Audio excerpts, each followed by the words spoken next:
3. It's a division problem, division of polynomials. So I'm going to have to factor out everything. But the first thing I do is I rewrite it, same first term, but I change the division to a multiply, and I flip my second term. That's always going to be my first step. Then I'm going to factor each and every polynomial, numerator and denominator. So don't forget, the first thing you want to do when you're factoring is take out a common denominator. So this numerator has 2 in everything. So take out the 2, x squared minus 2x plus 1. It's much easier to see further factors if you take out common factors first. This denominator is a difference of cubes, so it factors into x plus 1 times x minus 1. Got to multiply, common denominator. Now don't just take out the facts before, because you want the greatest common denominator, and it's 4 and x and square, 4 and x, that's common. So 4x times x plus 1. And you can check that if I distributed, I'd get back to where I was.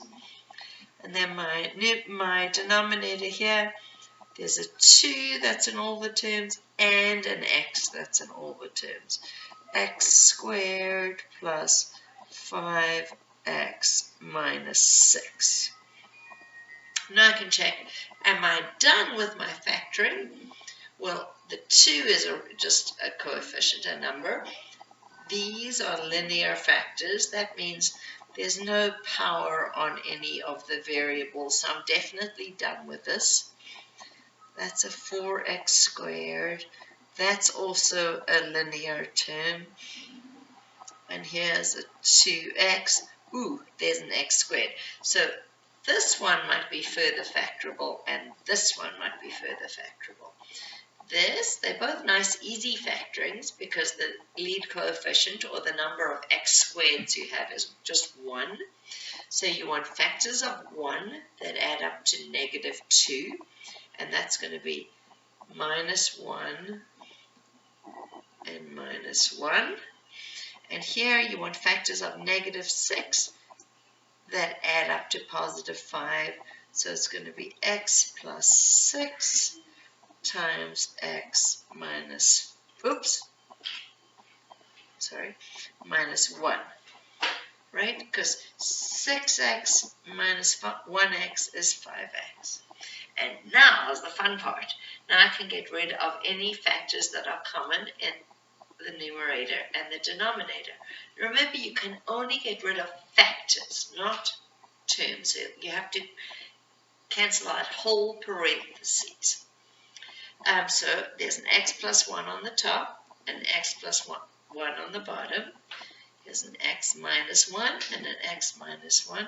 Ooh, I've got another x minus 1 and another x minus 1. And here you have a 2 and a 2.